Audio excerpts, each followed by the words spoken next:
Tersesat di alas Purwo. Langit sore meremang kelabu saat kami memasuki gerbang alas Purwo, hutan yang melegenda dengan segala misterinya. Aku dan 3 temanku, Bayu, Rina, dan Joko, berniat menjelajahi hutan ini sebelum malam tiba.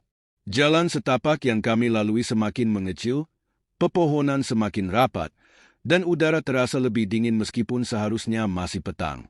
Rina, yang sejak awal sudah enggan ikut, mulai merapatkan jaketnya sambil melirik ke sekeliling. "Kita harus segera keluar sebelum gelap," bisiknya. Suaranya nyaris tak terdengar di antara desir angin dan bisikan daun-daun kering. Tapi Bayu hanya tertawa kecil. "Santai saja, kita cuma sebentar di sini." Aku juga mencoba meyakinkan diri bahwa tidak ada yang perlu ditakuti, meskipun jantungku mulai berdegup lebih kencang dari biasanya. Suasana semakin aneh ketika kami menemukan persimpangan yang tidak ada di peta. Bayu, yang memimpin, memilih jalan ke kiri, tetapi semakin jauh kami melangkah, jalannya terasa berputar-putar. "Seharusnya kita sudah keluar dari hutan sekarang," gumam Joko, matanya menatap layar GPS di ponselnya yang hanya menunjukkan titik tanpa arah yang jelas. Aku mulai merasakan ketidakberesan. Angin yang tadinya berdesir lembut kini berubah menjadi bisikan lirih yang entah datang dari mana. Rina menggigit bibirnya, wajahnya semakin pucat. Tiba-tiba, suara langkah kaki lain terdengar di belakang kami. Kami serempak berhenti dan saling bertukar pandang. "Itu bukan suara kita, kan?" Suaraku bergetar. Tak ada yang menjawab. Bayu menelan ludah dan menyalakan senter, menyapukan cahayanya ke sekeliling. Tidak ada siapapun, tapi aku yakin ada sesuatu yang mengikuti kami. Joko, yang biasanya paling tenang, mulai terlihat panik. "Kita balik saja, ini tidak benar." Aku setuju, tapi ketika kami mencoba kembali, jalan yang kami lalui tadi sudah tidak ada. Di tempatnya, hanya ada pohon-pohon tinggi yang berdiri angkuh, seolah menertawakan ketakutan kami. Bayu mengumpat pelan. "Ini mustahil, tadi jalannya ada di sini." Suara gemerisik dari semak-semak membuat kami menoleh cepat. Seberkas bayangan hitam melintas di antara pepohonan, bergerak terlalu cepat untuk sesuatu yang nyata. Aku merasakan bulu kuduku berdiri. "Ayo jalan, sekarang," desak Rina, hampir menangis. Kami mulai berlari tanpa tahu kemana harus pergi, hanya mengikuti insting untuk menjauh dari sesuatu yang tak terlihat namun terasa begitu dekat. Kaki-kaki kami mulai lelah, napas terengah-engah, tapi tidak ada tanda-tanda kami semakin dekat dengan jalan keluar. Malam sudah turun, dan hanya senter Bayu yang menjadi satu-satunya sumber cahaya. Tiba-tiba, suara cekikikan lirih terdengar dari kejauhan. Rina menjerit dan menggenggam lenganku erat. Aku mencoba mencari sumber suara itu, tapi yang kulihat hanyalah pepohonan dan kegelapan yang semakin pekat. "Kita harus tetap tenang," kataku, meskipun aku sendiri hampir kehilangan akal sehat. Suara itu semakin mendekat, bergema di telinga kami, membuat kepala terasa pening. Bayu mulai membaca doa, tapi suaranya tercekat ketika sesuatu melintas di depan kami. Sesosok perempuan berambut panjang, berdiri diam di antara pepohonan. Aku tidak bisa bergerak. Perempuan itu menundukkan kepalanya, rambut panjangnya menutupi wajahnya. Gaunnya putih kotor, sobek di beberapa bagian, dan kakinya seperti tidak menyentuh tanah. Udara di sekitar kami tiba-tiba menjadi lebih dingin, begitu menusuk hingga tulang.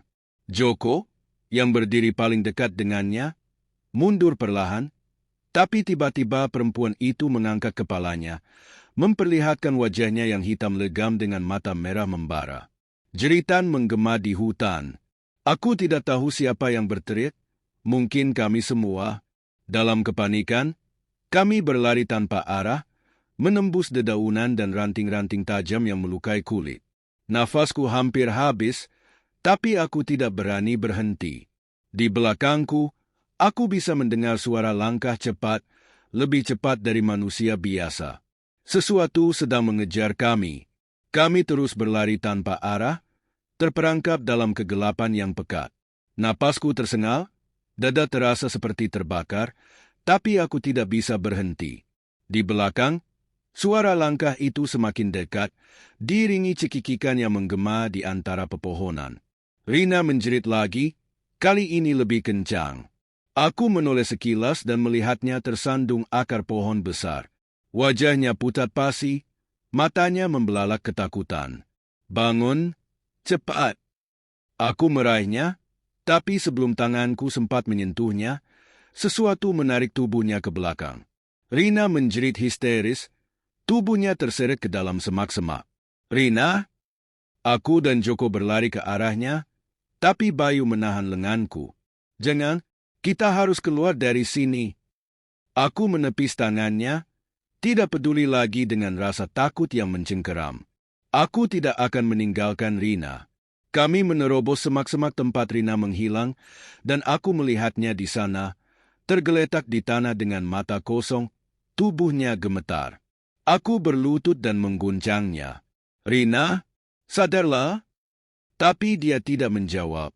Bibirnya bergerak, menggumamkan sesuatu yang tidak bisa kupahami. Joko menyalakan senter ke sekeliling kami, dan saat itulah aku melihatnya. Di balik batang pohon besar, sosok perempuan tadi berdiri. Kini lebih dekat, lebih nyata.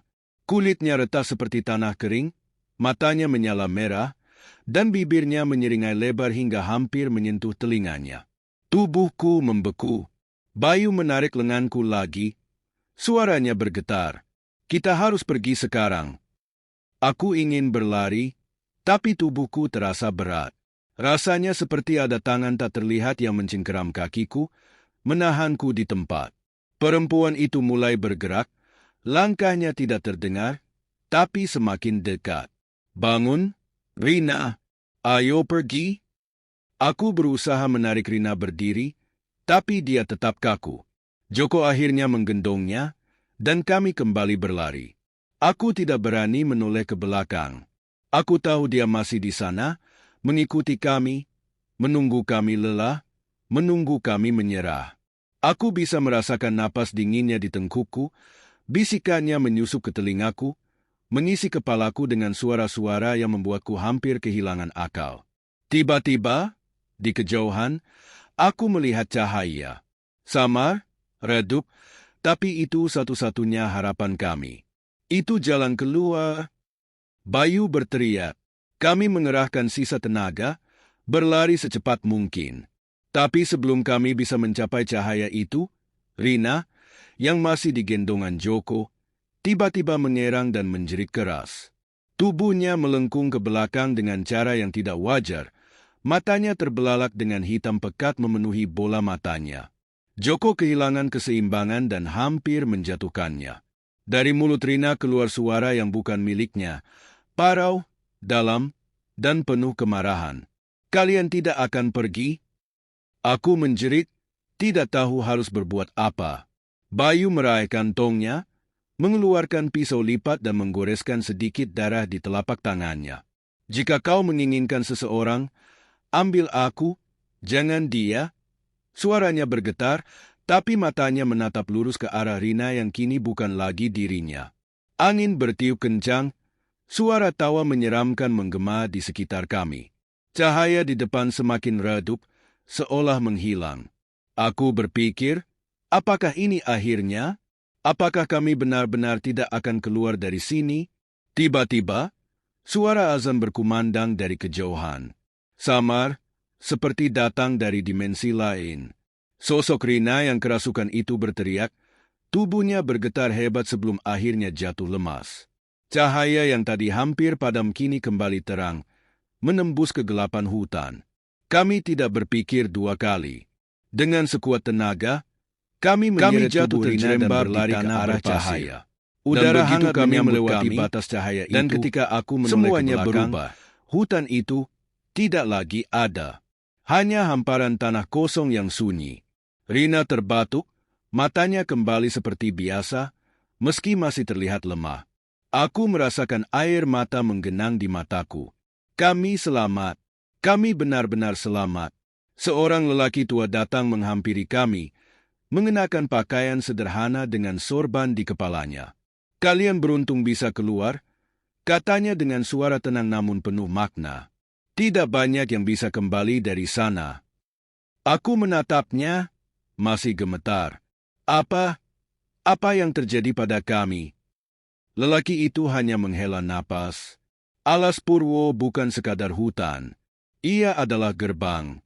Dan kalian hampir tidak bisa kembali. Sejak malam itu, kami tidak pernah membicarakan kejadian itu lagi.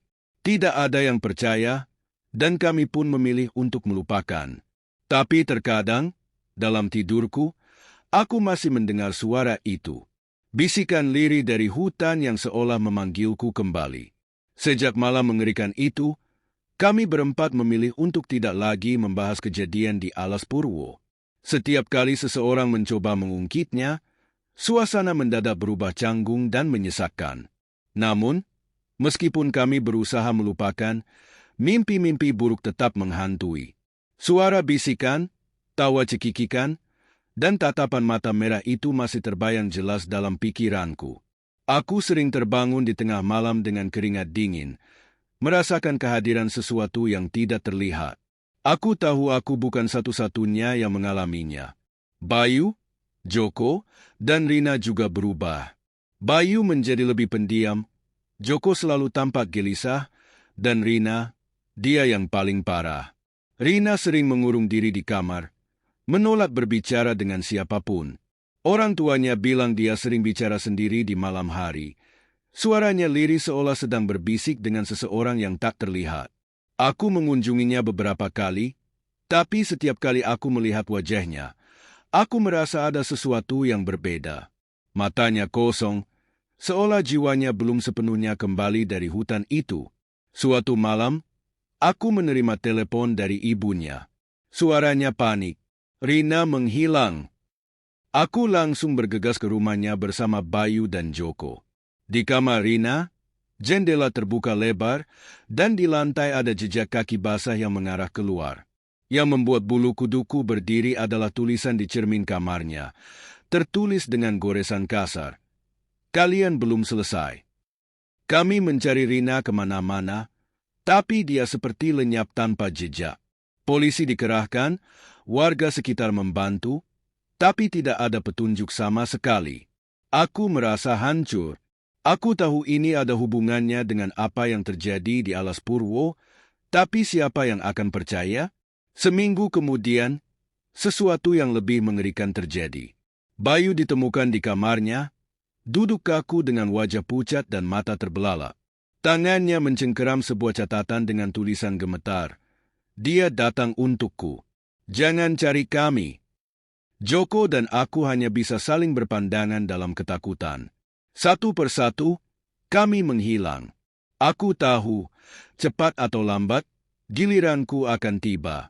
Sejak malam itu, aku tidak bisa tidur. Aku terus berjaga, menyalakan lampu, membaca doa, dan menutup semua jendela serta pintu. Tapi aku tahu itu sia-sia. Sesuatu sudah menandai kami. Suatu malam, aku mendengar suara ketukan di jendela kamarku.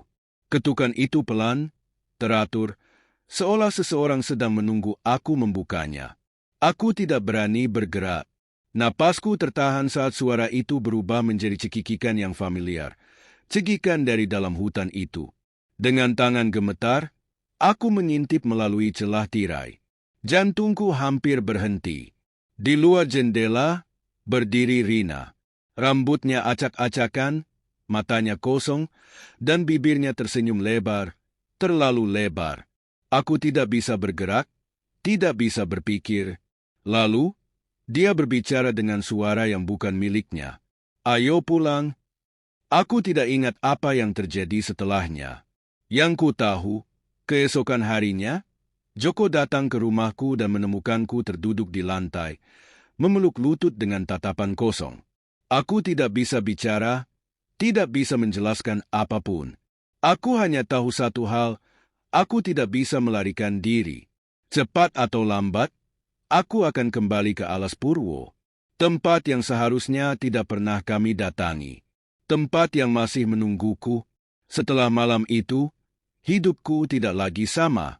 Aku terperangkap dalam bayang-bayang ketakutan yang tidak bisa kujelaskan. Setiap langkahku terasa diikuti, setiap bayangan di sudut mataku terasa mengintai. Joko, satu-satunya temanku yang tersisa, juga semakin tersisih.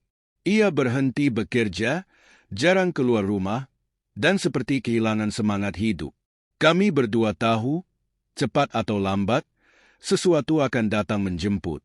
Namun, sebuah panggilan telepon mengubah segalanya. Suara di seberang terdengar parau dan berat. Kalian mencari jawaban? Suara itu memperkenalkan dirinya sebagai Pak Arif, seorang paranormal yang sering berurusan dengan kasus-kasus mistis di sekitar Banyuwangi. Aku mendengar tentang kalian, tentang hutan itu. Aku bisa membantu, tapi kalian harus siap menghadapi apapun. Meski takut, kami setuju. Ini mungkin satu-satunya kesempatan kami untuk menghentikan teror ini. Kami bertemu Pak Arif di sebuah rumah tua di pinggiran kota.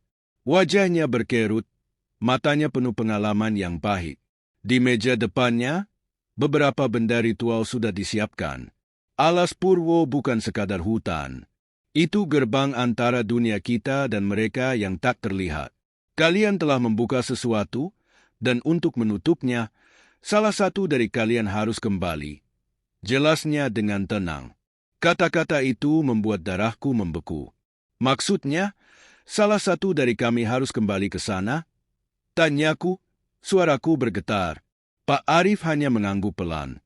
Jika tidak, kalian semua akan dijemput satu persatu. Malam itu, kami melakukan ritual pemanggilan di rumah Pak Arif. Nyala lilin menari-nari di tengah ruangan yang penuh aroma dupa. Pak Arif memimpin, menggumamkan mantra yang terdengar asing di telingaku. Tiba-tiba, angin kencang bertiup, meski semua jendela tertutup rapat. Sosok bayangan mulai muncul di sudut ruangan, membentuk wajah-wajah yang menatap kami dengan penuh kebencian. Dari bayangan itu, muncul sosok yang paling kutakuti, Rina. Wajahnya tetap pucat, matanya tetap kosong, tapi bibirnya bergerak, mengucapkan sesuatu yang tak bisa kupahami. Joko menangis ketakutan, tubuhnya gemetar. Pak Arif terus membaca mantranya. Suaranya semakin keras mengatasi deru angin. Tiba-tiba, semuanya terhenti. Rina menghilang, angin berhenti, dan ruangan kembali sunyi. Pak Arif terhuyung, wajahnya penuh keringat. Kalian harus menyelesaikan ini. Besok malam, kembalilah ke Alas Purwo. Hanya dengan begitu kalian bisa menghentikan teror ini. Aku menatap Joko, mencoba menemukan keberanian dalam tatapannya. Tapi yang kulihat hanyalah ketakutan. Kami tahu apa yang harus dilakukan, tapi juga tahu risikonya. Mungkinkah kami akan kembali selamat untuk pergi, atau selamanya terjebak di antara dengan persiapan seadanya itu? Kami menuju Alas Purwo sekali lagi. Jalanan terasa lebih gelap, lebih menakutkan dari sebelumnya. Setiap langkah seolah membawa kami lebih dekat ke jurang kematian. Di gerbang hutan, Pak Arif menunggu. Ingat, kalian harus menemukan apa yang mengikat kalian di sini. Hancurkan, dan kalian akan bebas. Dengan doa dan keberanian yang tersisa, kami melangkah masuk, menyusuri jalan setapak yang pernah membawa kami dalam mimpi buruk. Namun kali ini, kami akan memastikan semuanya berakhir di sini. Begitu kami melangkah masuk ke dalam Alas Purwo, suasana langsung berubah drastis. Udara di sekitar terasa lebih berat, seolah ada sesuatu yang mengawasi dari balik kegelapan. Bayangan pohon bergerak perlahan seperti tangan-tangan yang ingin meraih kami. Joko menggenggam tanganku erat, sementara Pak Arif tetap berjalan dengan tenang di depan. Jangan berhenti. Jangan menoleh jika mendengar suara-suara aneh, katanya dengan suara mantap. Aku menelan ludah, mencoba menahan rasa takut yang semakin mencengkeram. Kami berjalan semakin dalam, menyusuri jalan setapak yang kini terasa asing. Anehnya, meskipun sudah beberapa kali datang ke sini, aku merasa seperti belum pernah melewati jalur ini sebelumnya. Hutan seakan hidup, terus berubah, menyesatkan kami. Tiba-tiba, suara langkah kaki lain terdengar di belakang kami. Aku merinding. Langkah-langkah itu bukan milik kami, dan mereka semakin dekat. Pak Arif, bisikku, tapi sebelum aku bisa melanjutkan, suara itu berhenti. Lalu, terdengar cekikikan. Suara yang sangat familiar. Suara Rina. Aku ingin berlari, tapi Pak Arif mengangkat tangannya, memberi isyarat untuk tetap diam. Dia menguji kita, katanya pelan. Namun Joko tidak bisa menahan diri. Rina? Serunya, suaranya penuh harapan sekaligus ketakutan. Aku menoleh dan melihatnya berdiri terpaku, menatap sesuatu di antara pepohonan. Aku mengikuti pandangannya dan melihatnya juga. Rina, berdiri dengan gaun putihnya yang kotor, rambutnya berantakan, matanya kosong. Tapi kali ini, ada sesuatu yang berbeda. Rina tersenyum. Senyum yang aneh, tidak alami, terlalu lebar. Tanpa sadar, aku melangkah mundur. Joko masih terpaku di tempatnya, seolah tertarik oleh sesuatu yang tidak terlihat. Joko, jangan dekati dia, seruku, tapi terlambat. Tangan Rina terangkat, dan seketika tubuh Joko tertarik ke arahnya. Seperti ada kekuatan tak terlihat yang menghisapnya. Dia menjerit, tapi suaranya terputus saat tubuhnya terseret lebih jauh ke dalam hutan.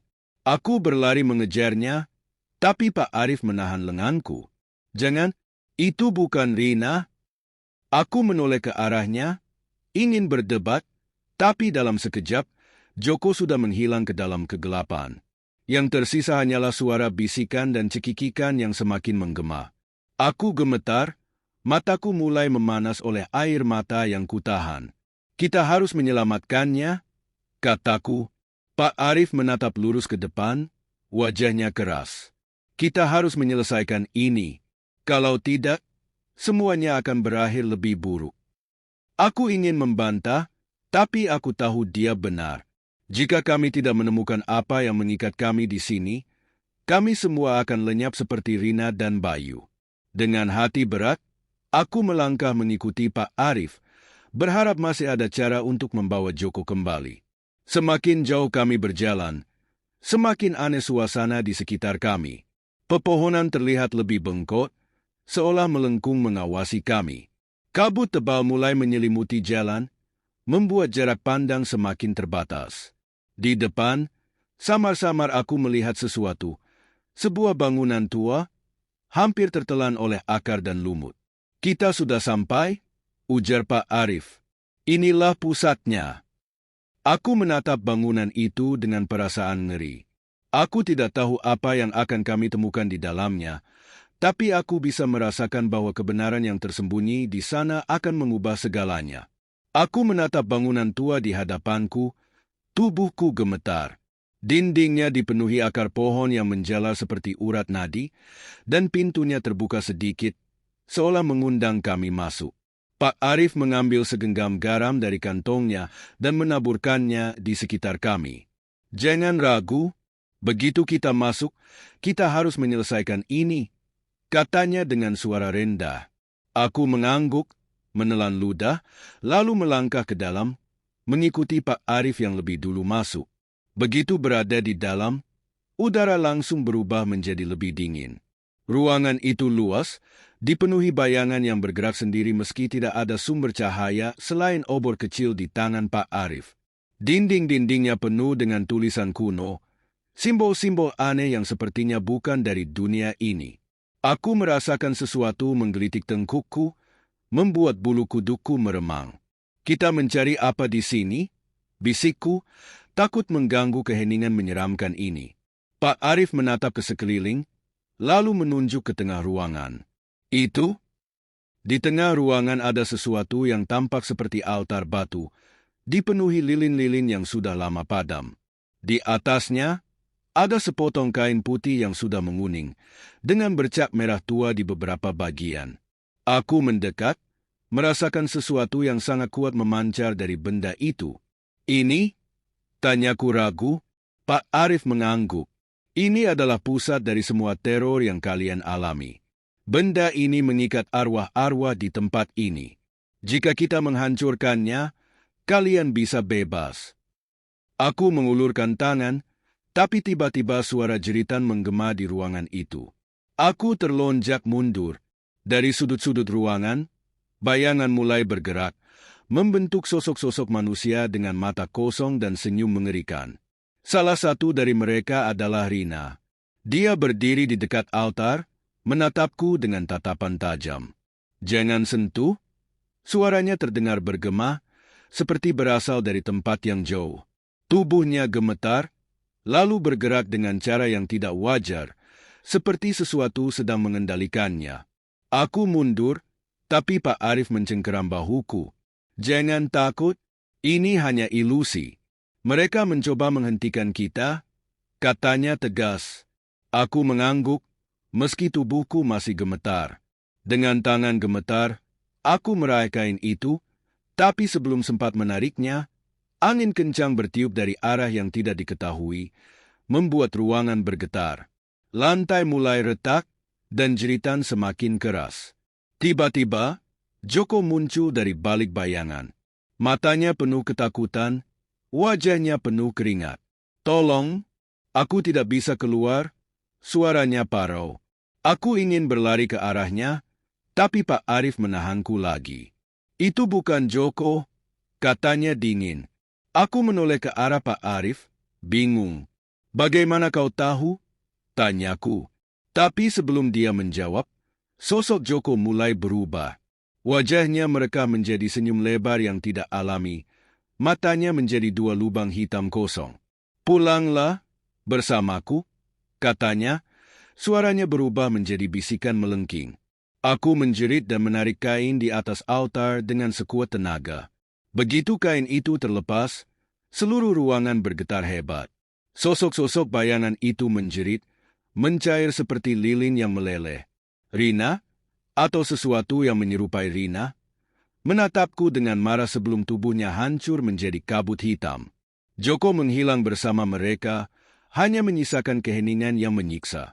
Aku terjatuh ke lantai, napasku tersengal. Pak Arif berdiri di sampingku, wajahnya tegang tapi puas. "Sudah selesai?" katanya. Aku memandang sekeliling. Bangunan ini mulai runtuh, akar-akar pohon yang melilitnya mulai mengering dan hancur. Aku tahu kami harus segera keluar. Dengan sisa tenaga yang kumiliki, aku berdiri dan berlari keluar bersama Pak Arif.